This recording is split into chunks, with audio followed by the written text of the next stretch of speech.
Well, a pleasant good morning and welcome to the CCG Hour. It is a great day to be alive, even though it's raining.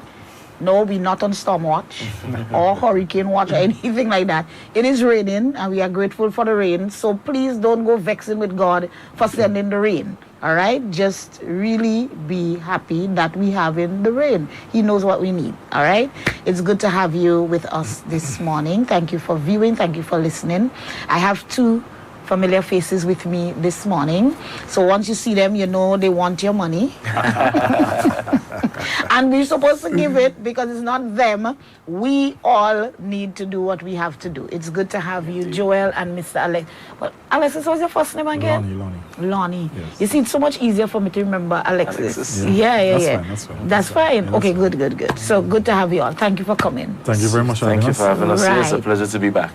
Although it's raining. I know, right? Yeah, certainly. And as I was saying to you all before we started the program, without a doubt, the last program we had, it got so many really good reviews. And I know once people see you here, they know, hey, we're going to get some information that we cannot get anywhere else. Not for real, because they're getting it right from... Well, should we be saying the horse's mouth? We don't have horses yet. But we understand the figures. Definitely. So, what are we talking about this morning? Property taxes.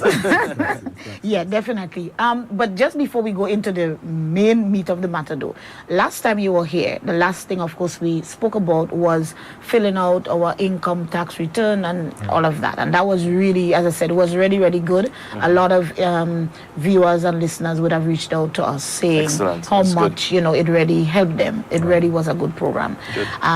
So thanks again for that.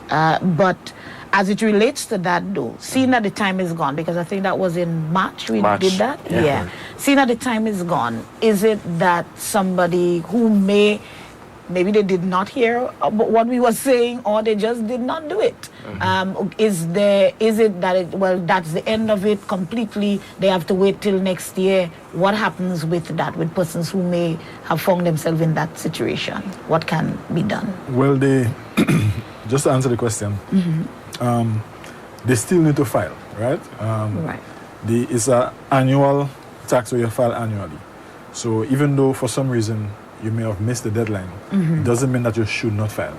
Right. You should still file the return that is due currently. If you have any other returns further back, you should still file it. Right. So the amnesty, just to sidetrack a bit, yes, the amnesty will still afford persons that have missed their filings before 2022 to still be afforded the amnesty for those periods. So it is important that they still file. For your income tax? For your income tax. Oh, I missed that with the amnesty thing. I don't know why in my mind I was thinking that amnesty thing was for property. No. All tax types. All tax types. Oh, really? Well, that should get you even more excited. People should be even more excited about doing what needs to be done now. It's a very exciting time for taxpayers, and it's a very beneficial time for taxpayers, because what taxpayers are getting with this amnesty, I don't think there might be another period when they will have it again.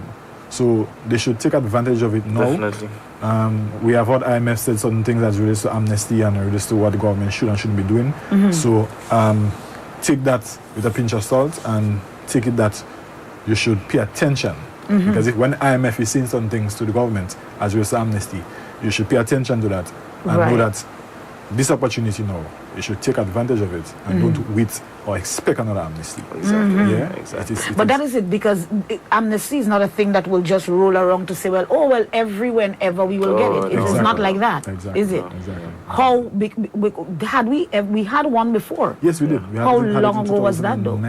2009. Oh my word, that's you definitely can't do. Even if it were to come around, because they were 9 and 23. I don't know. You know math, I'm sure. One of you, you're all into money. You just know math. But that's a few years well. Yeah. You definitely don't want to wait and hope that it comes back again, and then we can do what needs to be done. And then we will enforce where we need to enforce. So that's the other side of it. So don't wait expecting an amnesty. Because after this amnesty come 2024, January, we'll do all in our powers as that is afforded to us under the law to ensure that persons comply. Because you gave the opportunity. Give the opportunity, Exactly. Yeah. And it's a wonderful opportunity to get your taxes up to date and get your accounts up to date. Yeah. If you have not filed before, or if you have not been registered, now is the time to get registered. You file what's need to be filed. You get the amnesty for the penalties for the periods you didn't file, and we move forward and a clean, nice slate. All right, and just maybe reminder for those who caught us the last time, but it might be new information for others. If people are bringing in, the information, they're bringing it into which division? Is it just the Inland Revenue Division? Where exactly will they bring in the stuff that, for them to fill up and so forth? So if they didn't fill it up yet, and maybe they just was like, you know what, I don't care. But now they decide to care. Where do they go? How do they start off this whole getting your business fixed, the income one I'm talking about? Right. So once they complete the form, they can drop it at Inland Revenue on the Carnage, St. George's, or there are the district offices all over the country. What if they threw the form away? Because it's been so long, they weren't bothering. Even better, they can file online. Okay. They can file on my.gov.gd, and you can file all the taxes online, as a matter of fact, through that portal. You can do the income tax, you can do stamp tax. So that's an easy opportunity, and the form online calculates for them. Right. So when they put in the salary, it does the calculation for you. So it makes it even easier to file it online. So there's a even better opportunity. They're actually doing the physical form. But we also have the physical form online that you could download. For those who like to fill out their stuff with their pen, you could download the physical form on ird.gd. Just go to our website, ird.gd. There's a section marked Form Downloads, and you could download the personal income tax form, any amount of copies you want to download if you have a lot of years to file. And you could print any amount of copies you want and fill them out. And like Mr. Alexis said, drop it in at the Carnage or at any district revenue office. You could also mail it in if you don't want us to see your face. You can put it in an envelope, address it to the comptroller, and send it in the mail. We're going to receive it also. And we're going to give a response after we receive it. So these are your ways of filing. So there's no excuse. No excuse. No excuse at all. All right, great. Property tax. I'll let Joel take that one because I've been talking for the longest while. So that's okay. I'll let Joel take that. Well, property tax is a popular one. I think all Grenadians know about property tax. When we spoke about income tax, we did speak about who has to pay and file income tax. And we had a threshold for that persons who earn over a certain amount. When it comes to property tax, it's general basically for everyone who owns property. Right. It even covers those who don't really own property, but you might have a house on your grandmother property or your auntie property, and you would have to pay property tax for that house. So once you own land or a building or even commercial property, then you are required to pay property taxes. Right now in Grenada, the law exempts agricultural lands. So if your lands are agricultural, then you'll be exempted from tax. Your tax rate will be 0. But for it to be agricultural, Inland Revenue has to recognize the land as agricultural. So you don't just take it to yourself and say, oh, the land is agricultural, I'm paying no tax. If you've been receiving a tax bill, then pay the taxes. On that note, at the same time, if your land actually is agricultural, but IRD does not recognize it as agricultural, you could come in and have a conversation, and you could fill out what you call an objection form, and that will allow IRD to come and look at your property and determine if it should be agricultural, and we're going to take it off the tax roll. You're going to pay a tax at a rate of 0, and so next tax period you wouldn't be paying for that land. Just to add something, Andrew, as well as the agricultural land, though, they would have to get it certified through the Ministry of Agriculture. Through the Ministry of Agriculture also. Yeah, just to add that in. Yes. Yeah. So if someone, let's just talk a little bit more about that agricultural land thing. Because, sometimes somebody purchases property. What will be generally considered in the first place agricultural land? And this is not to say because it will meet this criteria, as Joel said, that you just figure, well, mine look like if it meet the criteria, so I'm not going to pay. That's not what we're saying. No. But generally, how does that, how would somebody even begin to think, hey, my land is agricultural land or not? How would they know to question it? Well, if I may take that, there should be some form of cultivation or for instance, if you don't have cultivation like short crops, whatever it may be, cocoa, nutmeg, and it must not be idle. So we must not come, or Ministry of Agriculture must not come and see you have land there instead of bush in it. And even though in your mind, well, there is no house, there is nothing in the vicinity close by, it's not a residential area, but at that point in time, you'll be classified as idle. Agricultural and idle. Idle is charged. Oh, really? So idle is not exempt from taxes. So if it's not being cultivated and if there is nothing going on the land, it can be classified as idle land. Idle, and you will be charged. Okay, well, now we need to really take it slowly. I'm going to pretend, not even pretending. Trust me, I really don't, because I've never even thought of idle land. So let me go back to where most likely some persons who might be thinking like me would be going. So to classify, if I have if I have my property, my house is on it, but maybe I have, I don't want to use the word extra land, but yes, extra land. It's more than kitchen garden, but I have land at the back of my property, and I have it fully cultivated. That is not agricultural land. Well, no. It could be classified as agriculture. You could have part residential and part agricultural. So you could have one property, but two classifications. Okay. We're going to measure the part that we consider to be residential. Exactly. Like where you have a house and where we think is residential potential. But if you have a lot of land that is fully cultivated, like Mr. Alexis said, then we could measure the size of that land that is fully cultivated, and we could also classify it as agricultural. So on your tax bill, if persons pay attention to the tax bill, you will see it broken down on a tax bill.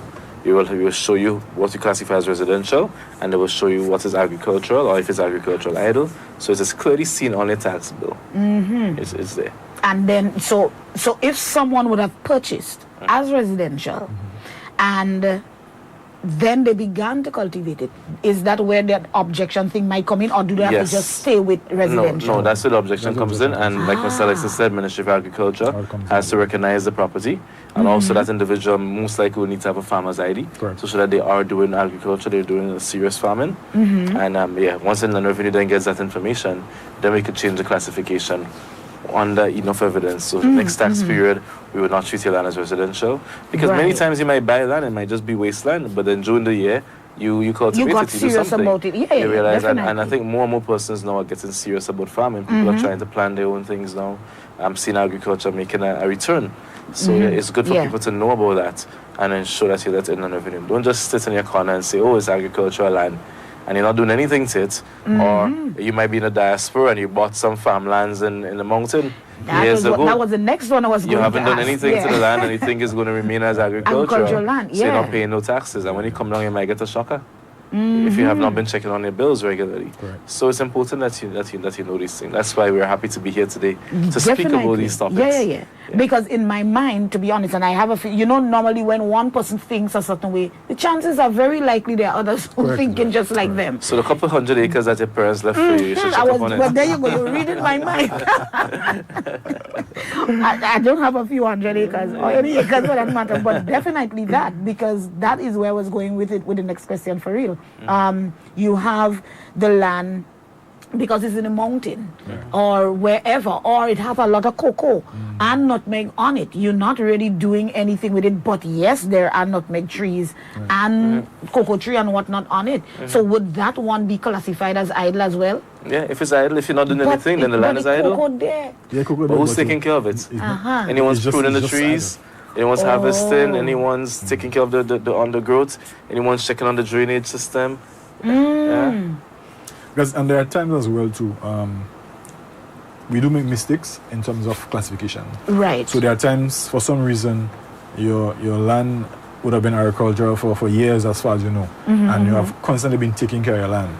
And for some reason, there might have been an error in terms of classifying it as idle and not agriculture. Right. So the objection will be done in those cases as well, and the correction will be made. Okay, and that's really good to hear. All right, so now we can continue on property tax now. Good. So I was saying, so that's property taxes as we speak about the agricultural part. So then your property can be classified now as either residential, it can be considered commercial. If you have a shop and so on, or a business place, it's considered commercial. Your tax bill will have different classifications. You could clearly see it on a tax bill, and you will also see a value for a property on a property tax bill. And that value is IRD's value. It may not necessarily be the true value of your property, but IRD has to place a value on your property for taxation purposes. So you'll be paying your property taxes based on the value of your land and the value of your building. So quite a few times persons come and they might come to contest, they find the tax too high. When I look at the value of the building, the building valued might be undervalued by IRD. So if they contest it, the taxes might actually be increased. Because if we send you and get a real valuation, and you submit that valuation to us, the value might be more than the value we place on your land. Right. So many times it's just leave it and try to pay it off. So your property tax bill, it comes out, you get it around between December and around January to February every year. And once you could pay that bill before June, you're entitled to 5% off. So persons could do it anyhow. The bill tells you can split it in 2 payments. You pay half by March, half by June, but that's not the case. If you want to pay a little bit every month from January all the way down to June, once you could finish pay the total. So if your tax is $100 for the year, once you could pay that $95 before June, you will save $5. You get 5% off. Okay. Yeah. So that and that's how it runs. But even if June 30th passes, which is what we're approaching right now, we are encouraging you to pay your taxes, pay your property tax by the end of this month. Like Mr. Alexis said, you can pay at any revenue office. You can pay it online. You can still go to my.gov.gd or pay.gov.gd, pay your taxes online. But if you still miss the June 30th deadline, you're still not charged as yet. It's just that you will not get the 5% off. Right. After June 30th, you lose the chance to get the 5%, but you will still only pay tax right up to 29th of August. Anytime you're paid after the 29th of August, you will also be charged a 20% fine, a penalty for not paying your tax. So if your tax was $100 and you don't pay by August, you will have $100 to still pay. You'll have a 20% penalty, which is $20 penalty, and then you will have interest started accruing right after that period. Right. So this leads us to get to what we call amnesty, speaking about amnesty. And remember, amnesty is not just for property tax, but there are a number of individuals who did not pay their taxes for a number of years by that August 29 deadline. Right. So their property tax now has tax, which is what they were supposed to pay the government in the beginning. You have a penalty attached, a 20% penalty for not paying on time, and then you would have accrued interest. Now, the interest on your taxes compounds every month. So after a while, you'll find that the interest that you owe in the government exceeds even the $100 tax you were supposed to pay. Right. So this is why you might have a total tax balance of about $3,000 on your bill, but in truth and in fact, is the interest and penalty that's high. So the tax alone, $100 a year, might just be $500, but your bill might be $3,000 because of the interest and penalty. Right. So what we're saying now with the amnesty is that you do not need to pay the penalties and the interest for all tax years prior to 2022. So the amnesty that we have right now, running from between January this year all the way to December, once you come in and you have property tax arrears over the previous years, you only pay the tax figure alone, and the government has agreed to waive the 20% penalty and all of the interest that accrued on your account over that period of time. Now, we're speaking about property tax, but remember, amnesty is for all tax types. Yeah. But we just took our time to speak about property tax for now. So those of you with property taxes, like I said, this covers the larger quantity of Grenadians. Yes. Almost all of us have property taxes to pay. So this might be speaking to you. This might be speaking to your grandfather's property, your grandmother's property. They died and they left it in will. No one took care of it. The property is still and no one been paying the taxes. You do not want to lose that property. Or don't wait until you're ready to administrate now on the property and you have to pay off the taxes before you could transfer it to your name or your children's name, and you have thousands of dollars to pay. Now that we have the amnesty, take the opportunity, pay off the taxes, get it up to date, rather than paying $3,000, come and pay $300. Right. Or something like that. It's a much lower amount. Pay it off and get the bill cleared. So when you are ready to do the transfer or administration or probate the will or whatever, the taxes are already cleared and you would have saved yourself some money. Okay, 2 questions burning me. Sure. One is as it relates to the last thing that you mentioned, which is for individuals who, okay, so you know for sure that lands have been left there in the family and whatever. The land may not necessarily be on your name, or maybe you don't even know whose name it is on by now, but you know that this land is there, and of course the amnesty is being made, but it's there. You want to take advantage of it. In a case like that, then how would that person begin to deal with that? Because they're going in, the thing is not in my name, but I want to pay and just take advantage of the amnesty that's there. How would you deal with something like that one? Both Mr. Alexis and I will speak on this, but let me just give my 2 cents first quickly. Yes. First of all, I want to say, people, pay attention to your property. Yeah. Whether it is family property or not, even if this was your grandmother's property, she would have made a sacrifice to get that property. Don't just leave those properties to just go down the drain and somebody else come and take it over the years. So even if you don't know if they were whose name it was on, etc., you can come and sit in Land Revenue. I think we have a fee for that now, so you could do a search. So we can check the maps. We have general maps that maps out all the lands in Grenada. Okay. So you could just look at the map, identify the road or the school where you know your land is, or if you know someone in Bongji, and you can identify that plot and say, oh yes, that was my grandmother's land. Right. And from that, Inland Revenue could be able to tell you whose name that property is on. And from there, you could begin the process to pay off the taxes. And it's a common question. Many persons think, if I pay the taxes, the receipt will come under my name. No. Right. The receipt will still be in the name of the property owner. Paying the taxes, even if the person is dead. even if they're dead. Paying the taxes doesn't give you right to take the person's property. So, and people worry about that. Oh, somebody else paid my grandmother tax. They're trying to take the land. No. If they paid it, tell them thanks. That doesn't mean they can take the property. But what you do have to be mindful of right now is the Possessory Title Act, the law. So what that basically says is that if you have been in possession of property for over 12 years, you could basically claim ownership. So you want to monitor your parents and your grandparents' property. Make sure nobody has been trying to claim that property. But again, for them to claim it, they also have to still have to pay off the taxes on it. Right. So monitor those things. And like you said, the question you had, if you know this was my grandmother's property, persons in the area could attest to the fact that was your grandmother's property. She never left a will. No other siblings are contesting the property. You could start taking care of the property. And after 12 years, you could go to the court and say, listen, this used to be my grandmother's property. She never left a will. She never left anything. But everyone knows that was my grandmother's property. I've been in charge of it for 12 years. I've been cutting the bushes. I took care of the house. I want to make an application to claim that property now. You could legally do that right now with the Possessory Title Act. It's been there for good reasons like these, but sadly some persons abuse it. Well, so I'll almost Alexis to add some more on that. Well, it's difficult to add more to what you are saying. You seem to cover everything.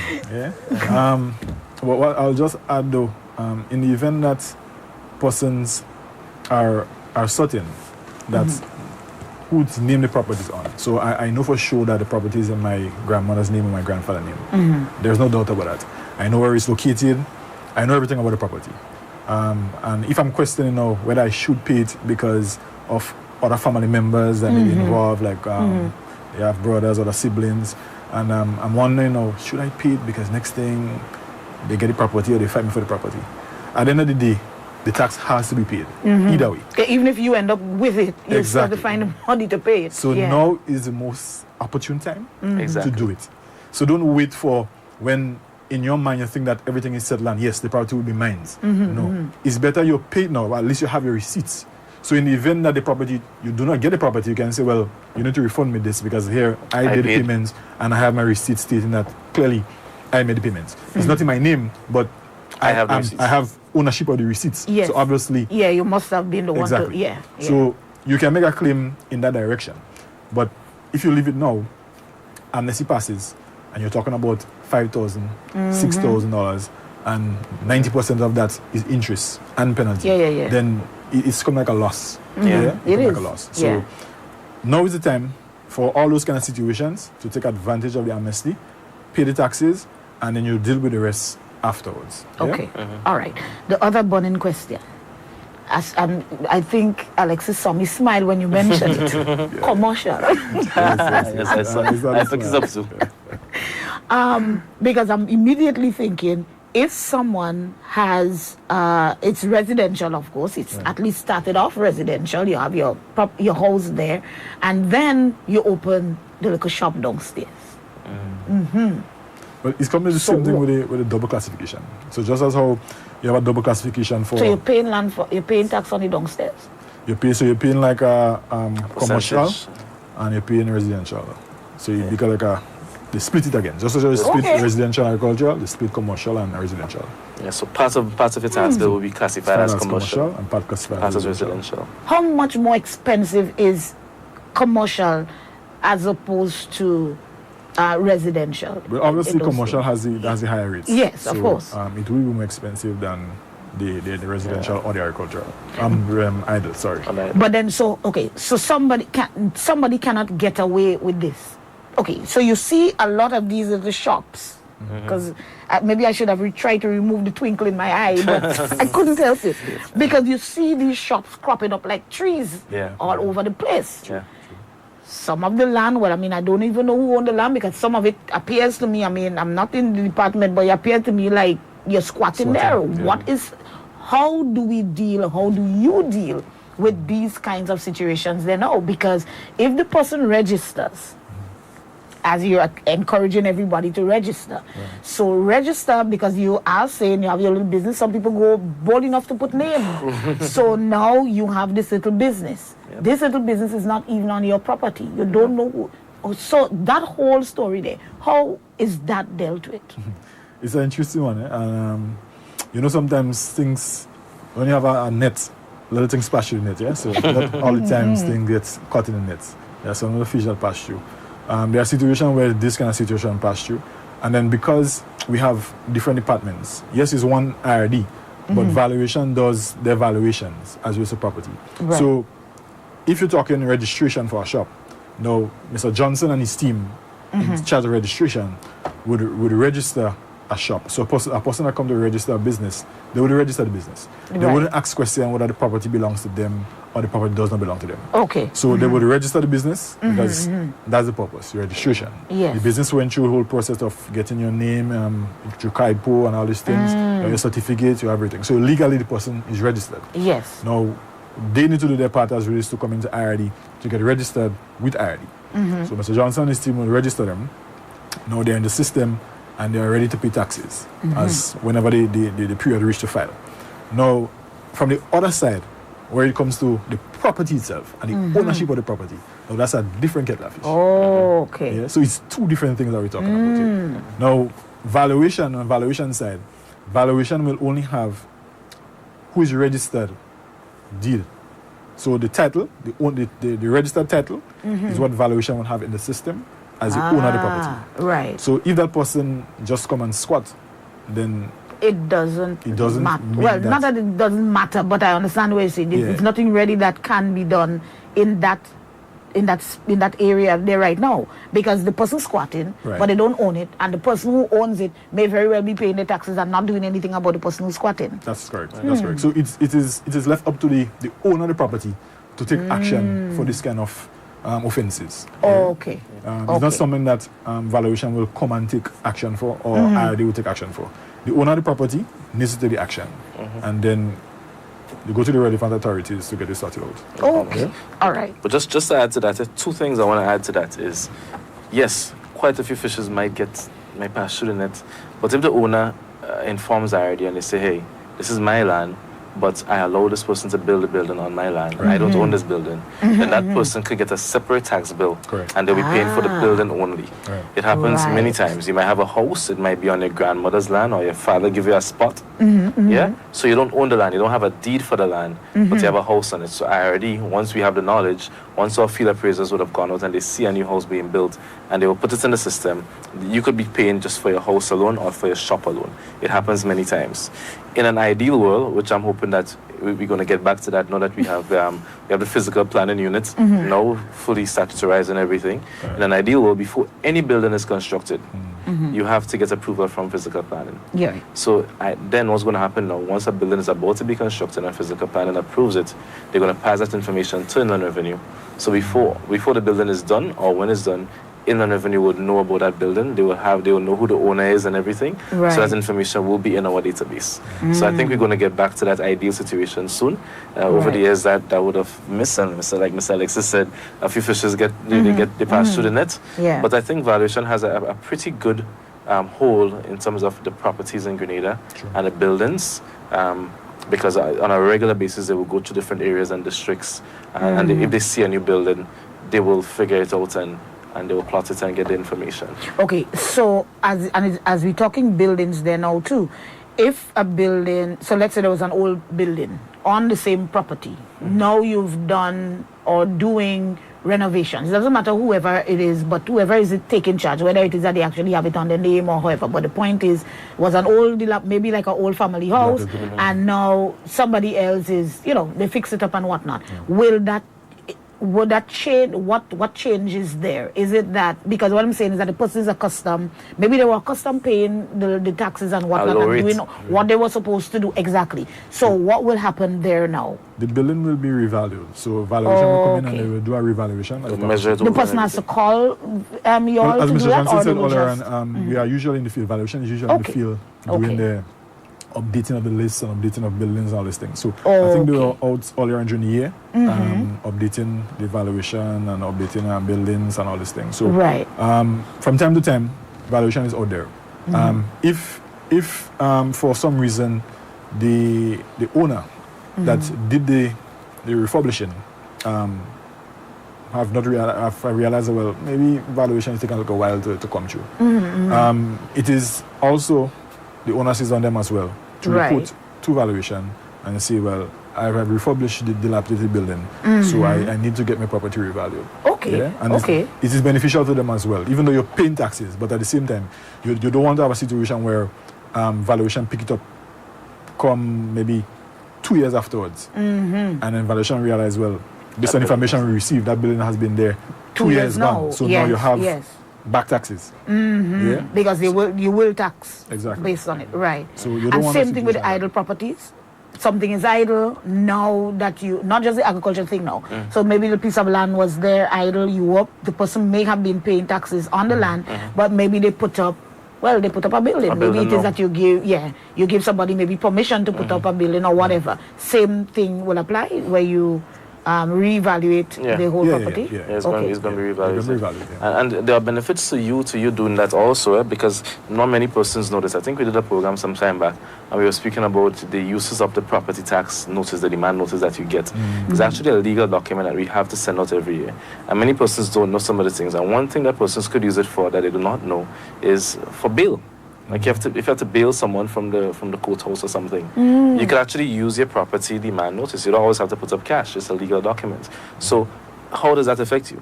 Let's say the bail is set at $50,000, but you have a building on the property and you never told the Inland Revenue.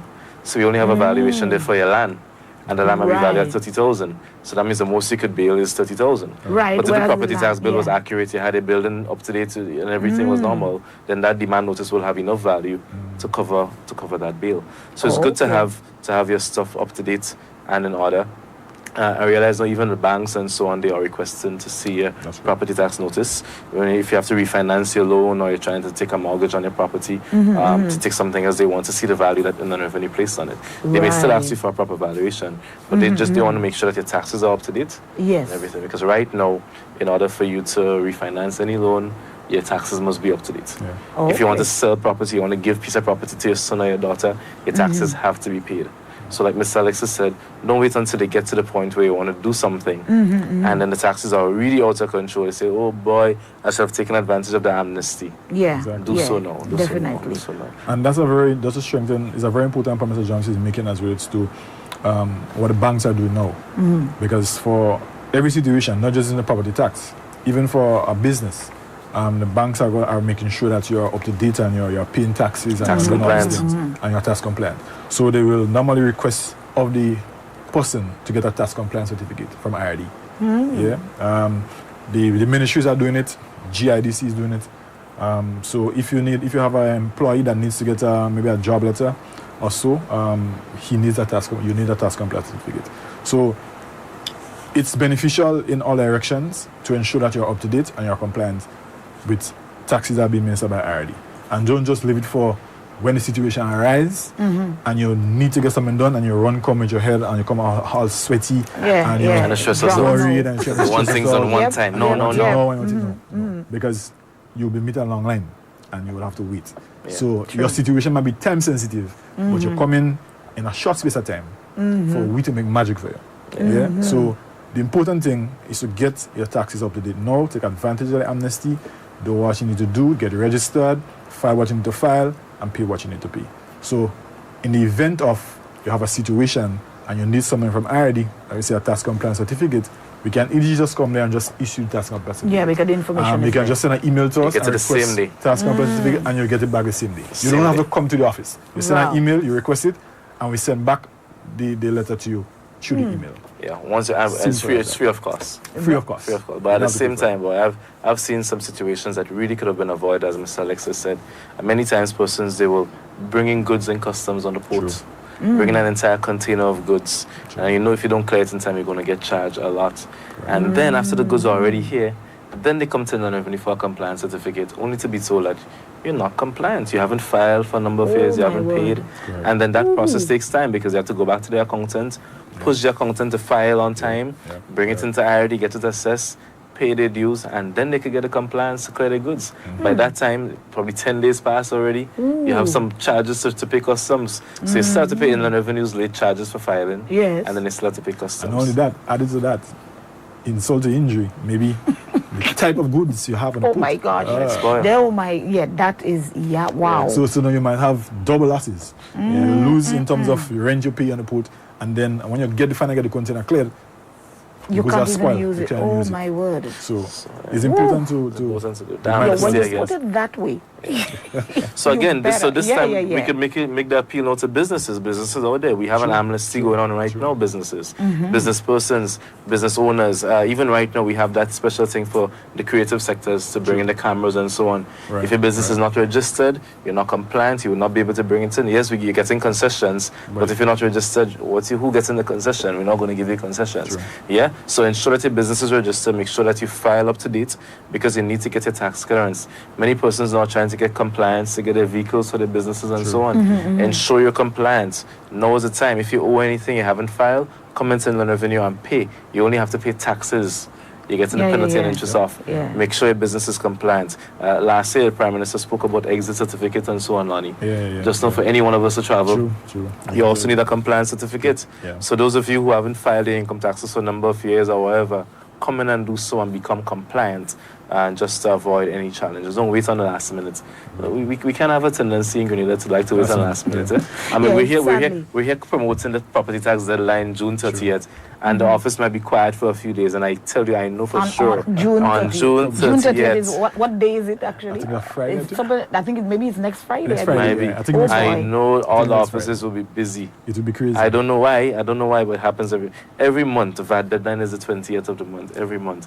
And every month on the 20th, office is busy. So, I mean, my fellow Grenadians, please come. It's interesting. It's interesting because there are so much means now to make payments. You can pay online, you can file online, and yet still for all, the persons are still waiting for the last minute to come and crowd the office. And you're crowding the office and you're complaining that the office full. We need more cashiers, we need more staff. So it's an interesting thing. That is an interesting thing. It's interesting. Because you're making the facility available to make it easier and to make it more readily for you to make payments and avoid the lines, but you're still not taking advantage of it. You're still waiting to come to meet the line. What is that? Okay, we'll ponder on what it is in a break. Let's take a quick break. We'll be right back. I wanted us to talk about, just remind the people concerning the different types of taxes. I know we mentioned a few, but we mentioned it since the first time we chatted, but I want us to talk a little bit about that before we wrap up the program. So stay with us, and we'll be right back shortly.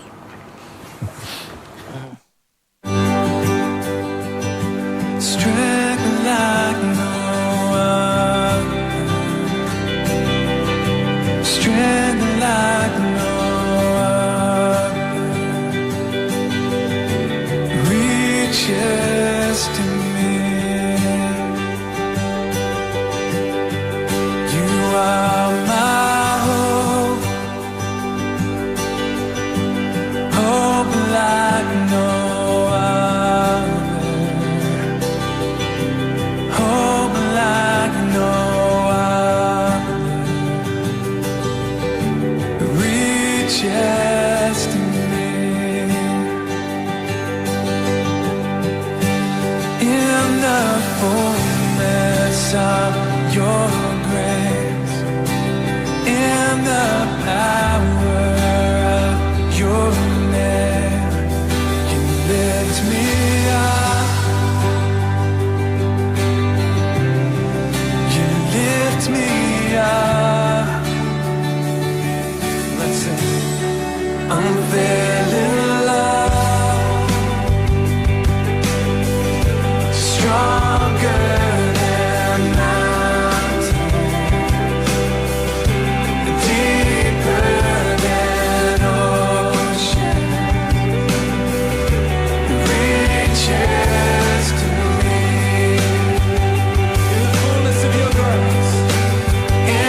thank you very much for staying with us. Those of you who missed the first part, well, sorry, we can't go back.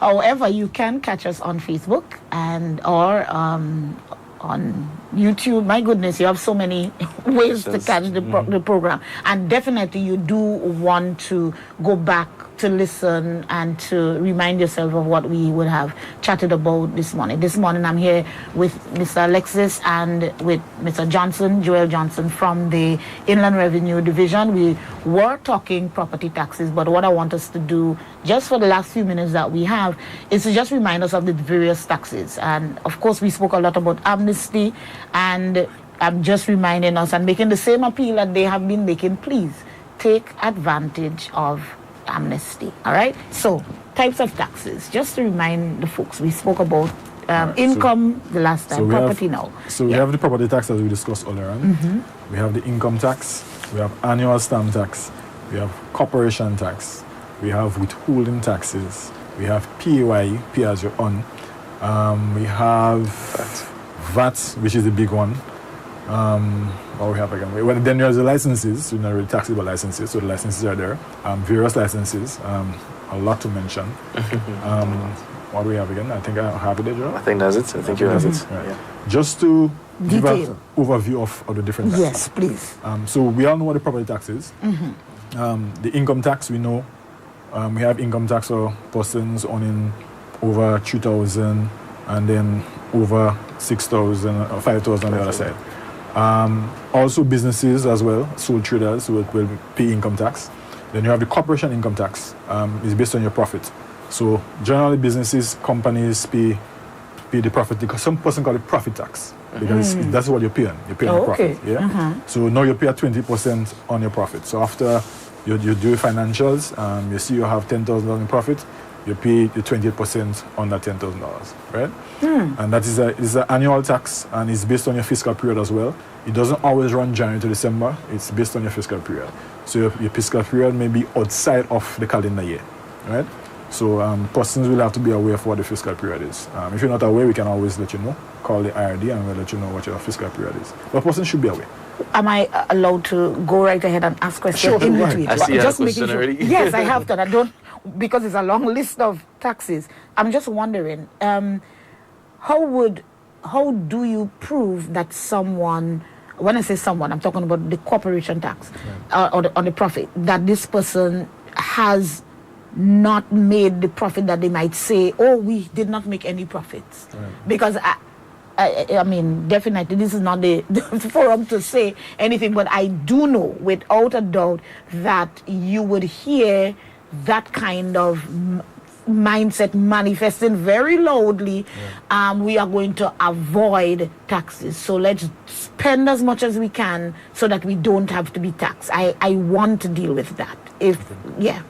Right, so there are ways that we catch up to persons like that, right? At the end of the day, the taxes are self-assessed, so except for the property tax. So all the tax types are self-assessed tax types, well, maybe for PYE to the other side, and withholding tax. But generally, the taxes are self-assessed. So you say what you should pay. Right. Now, there are red flags. There are red flags that the audit section may see, and with those red flags, an audit will be done. If for some reason audit investigation determine that you're willfully was trying to defraud the government, there are serious penalties for that. Very serious. Yeah? There is even imprisonment for those kind of offenses. Right? So I will take the time here to encourage persons to refrain from such activities. Oh yeah, please. Because when we do catch up with you, as I said, there can be imprisonment for those. I think up to 1 year or 6 months or something. I think up to 1 year imprisonment plus fines. Yeah. So fine and confined. So avoid those kind of situations. Let's be honest. It's a self-assessed tax. You're having accountants. Your accountants will file. They will do your financial statements. The financial statements will be detailed as to your loss, your profits, your income, your expenses, which would determine your loss or whether you have a profit. Yeah? Right. So we'll have those documents, and plus we have other means of getting information. Grenada is a small place. Oh yes. For persons that bringing in stuff on the port, we can get information from there. Based on what you're submitting, we can do our own calculations, and we can see that what you're submitting is rather low compared to what you're bringing in. And we can, and also the VAT is another area we can see red flags based on what you're filing on your VAT, what you file on your stamp tax. Right. So we can see red flags there as well. So audit will be the one kind of being up on those things and ensuring that persons are not going down the road or trying to defraud the government agreement. Right? Okay. Even if it's not dealt with immediately, it will be dealt at with. some point in time. Very at some well. point in time. Okay. It's All right. When you think you get away, you haven't gotten away. So all right. Be mindful of that. Yeah. The stamp tax, generally you pay on gross receipts. So whatever your gross income is, that's what you pay on. There is no deduction for stamp tax. The only deduction you have is the 36. So the first $36,000 is exempt. So that's the only deduction you have. Everything else, you pay on it. So the anything over 300,000, you pay 0.7%. What determines the rate is the gross amount, the total amount. So if your gross is over 300,000, you pay 0.5. Now, there's a little situation where you might be 300,000 and person get trapped in that where they mix up the rates. Because after they do the calculation for the first $36,000, they end up with under 300,000. And in their mind, okay, I'm under 300,000, so I use 0.5. Right. But in those situations, no. What you look at, what determines the rate is the gross. Total gross. So once the total Not gross net. is Right. above Yeah, 300,000, you pay at 0.7%. If it's under, then you pay at 0.5. Right? As we on stamp tax, as I'm on stamp tax now, before I forget, to update as well as the amnesty and stamp tax, initially we were saying up to 2021. Now, with stamp tax, you have assessment period 2021 and you have tax period 2021. It's two different things, right? So tax period 2021 will be assessment period 2020. Right? Now, 2022 tax period is now applicable for amnesty. All right, so after the act was finalized, 2022 is now applicable for amnesty. Okay. Which will be 2021 assessment period. Right. Before, we were saying it was not. Now it is. Okay. Yeah? So So that's the law has been finalized and it is now. It so, is. That's good news. So Of and that course. is good news. So you have an A extra whole year. period. Right, exactly. Yeah. So just to be clear, and I'll repeat it again, 2022 tax period for stamp tax is now applicable for amnesty, which is your 2021 assessment period from January to December 2021, which is 2022 stamp tax is now applicable for amnesty. Yeah, so you can now therefore the amnesty for that period. Okay. All right, so we have PAYE.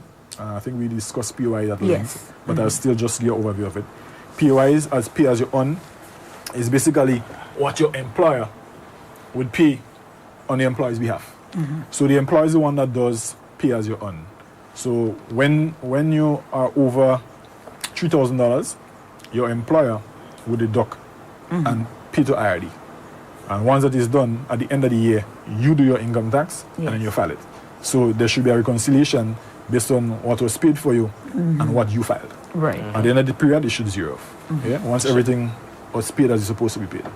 If not, there's an annual reconciliation form for P. It's sort of I call it a reconciliation form because basically that's what it does. It reconciles what the employer paid and what the employer should have paid. Right. So if for some reason the employer made a mistake throughout the year and shall paid or overpaid, on the annual return, the employer can state that what happened, and then you'll be funded or you'll pay the difference there. Yeah? But in that case, who's paying the difference then? Because if it's the employer that was supposed to be paying and short paid, for example, The employer pays the then the difference. employer pays Yeah, the the employer employer pays the pays the difference. difference, Yeah. The employer is responsible for dealing with paying that. PAYE. Okay. Yeah. It's That's important. That's important to note. Very critical. Very, very critical. Quite a few times, employers leave it up to the employees. Oh, we make a mistake in a month, so you have to go into IRD and pay it. But by right, it should have been the employer's Employer. responsibility to pay it. They have to deduct it in that given month and make sure they pay it And in they on did time. not, yeah. And the law is clear on that. The law says that the employer is responsible for deducting. Right. Very, very clear. And employers could be taken to task at IRD Correct. if you have employees earning over 3,000 and you are not deducting the income tax from their income. That's an offense. That's an offense. The law is clear, like Mr. Alexis says. If you're an employer and you have employees who earn over $3,000 a month, your responsibility is to deduct the income tax from that point. It is no longer the employee's responsibility. Once they work with you and you're the one paying them, The law Right. states it's your responsibility to deduct the taxes and pay it into the Inland Revenue before the 7th day of the following month. So whatever you deduct for the month of June, you have to give that money to IRD by the 7th of July. Yeah. That would not be for persons who are just contracted to do a job or something. So let's say I don't know, I Contract for service? yes, just yeah. That's different. That would be different. So contract Okay, for just service, making it is your own the because contract it would be holder. you as the That's your individual. responsibility. That's what, right. Just making sure. Yeah. All right. So we have the withholding tax. Withholding tax generally for non-Grenadians employed here to do a job for maybe a short period or an extended period. They will pay a 15%. There will be no deduction, so they'll pay a 15%. Also, again, the employer will be responsible for doing the deduction and remitting to IRD as well. Yeah, it's sort of similar to the POI, but different in some sense.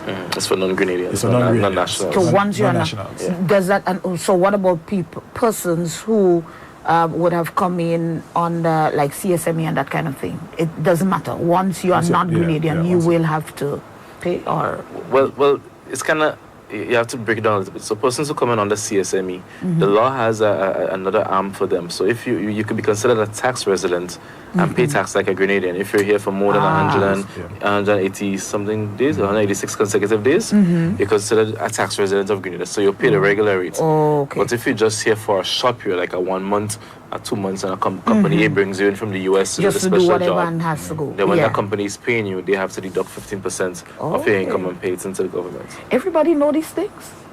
I hope they do. Who's supposed to know? Not for real. That for sure. I'm not saying that it's not done. I'm sure it's done by some It's done. person, We but you get tend, it. of course, but you tend not to hear, something We don't, you don't it's hear not of spoken it about more. often. Yeah. But it's Generally, important. businesses are aware of it. Right. Yeah. Okay. Generally, businesses are aware. We even have businesses that rent from stuff that's owned by non-Grenadians, and Yeah. they have to take over withholding tax off the rental income and pay it into the government also. Yeah. So we have to Okay. get our tax before the money leaves the country. True. Right. Okay. Yeah. So we have VAT. Well, everyone knows what VAT is. The value added tax, as it says. So when you add value. It's not going up now. No. not as far as I know. Not as far as we know. Not as far. Remember, we're not the ones to bring it up or down. No, I know. But you will certainly know if it has gone up. Right. So far, there is no indication of that from Yeah. where we sit. But you never know what could happen. Yeah, so we all know what the VAT is.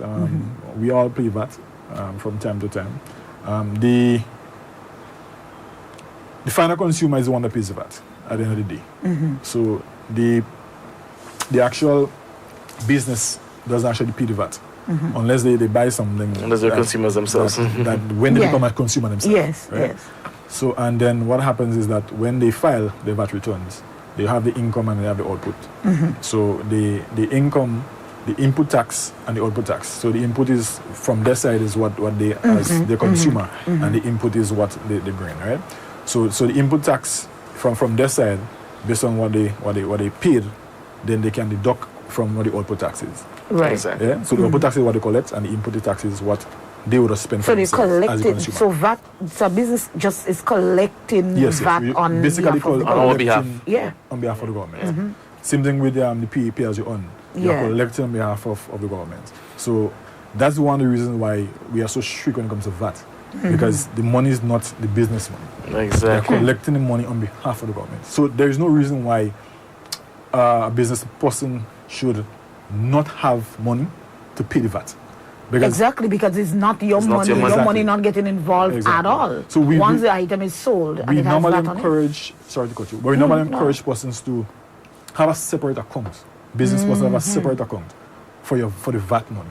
So when you collect that VAT money, you put it in that account so Every you day. can Of easily course. just pay Yeah. it. Yeah. Instead of having a situation where you put in your hands on money and then when time for you to file, you're asking for extension to pay and you're asking for extension to do all this thing because you don't have the money. You don't have it. You So use it if- for your own purpose. If I do not see, because I believe there must be some kind of certificate that that is issued. If I do not see that in a business place, Don't pay no VAT. You shouldn't. thank you. Yes. Yeah.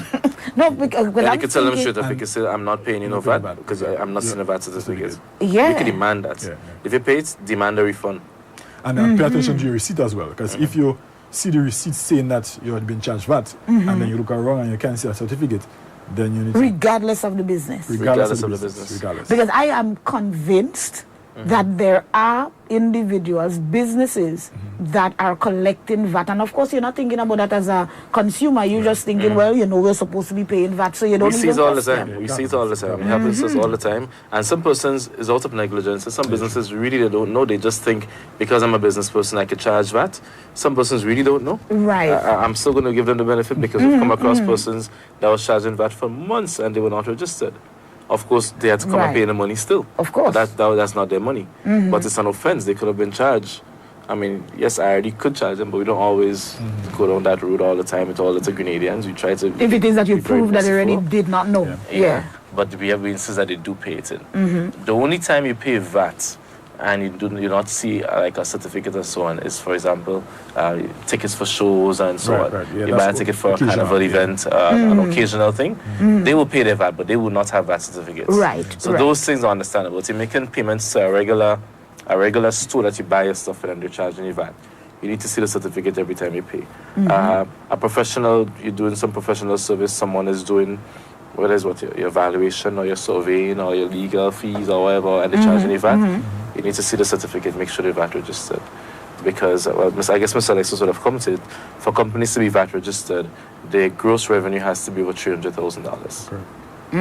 Yep. So if you're not grossing over annual gross revenue. So if you're not grossing over $300,000 annually, you will not be VAT registered. So many times you might see a little business just pop up and they're charging VAT. And charging VAT. Most no, likely. but because you could, I mean, not that you could guarantee them making 300,000, but yes, you can.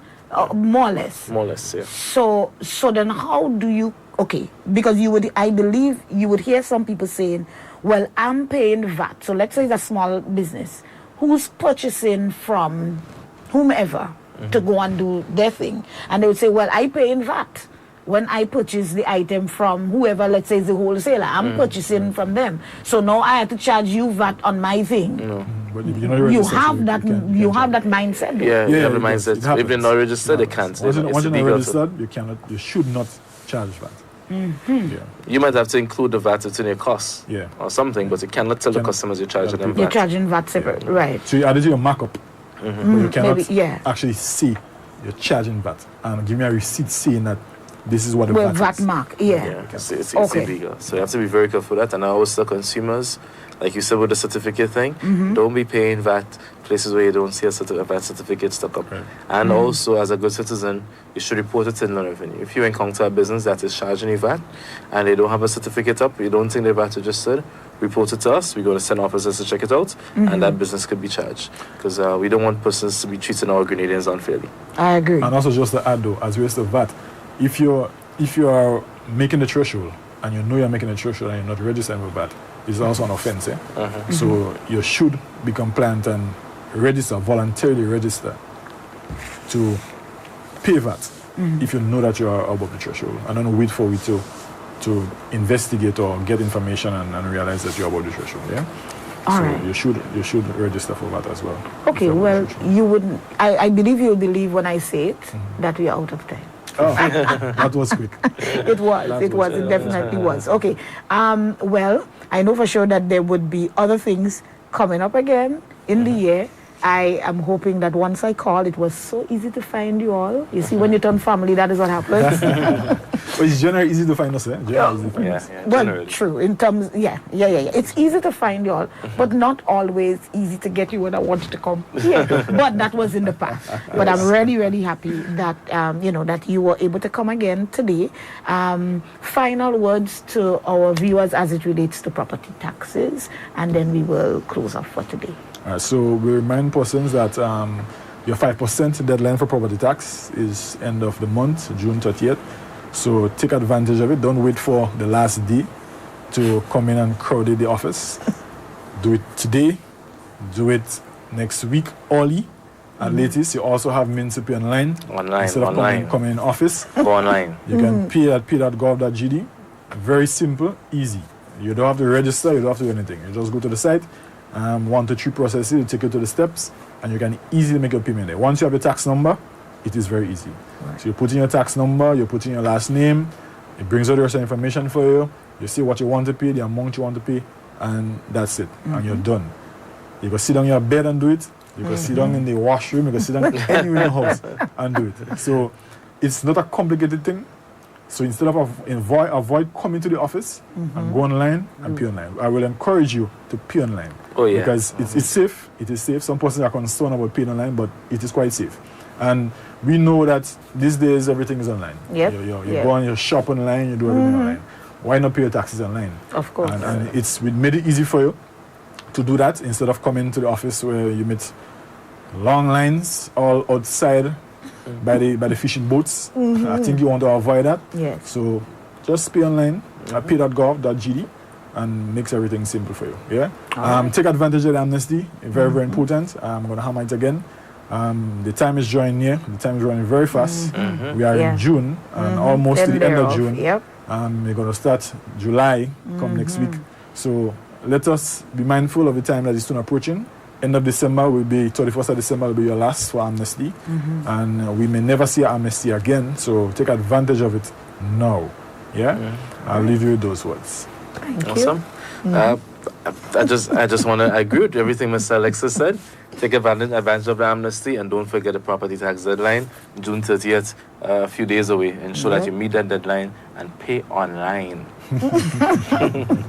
Definitely. All right. Thanks again, guys, for coming. Sure. Thank you, viewers and listeners, for being with us for another day, another week. Have yourself a really wonderful rest of your day. The rain seemed to have stopped a little bit.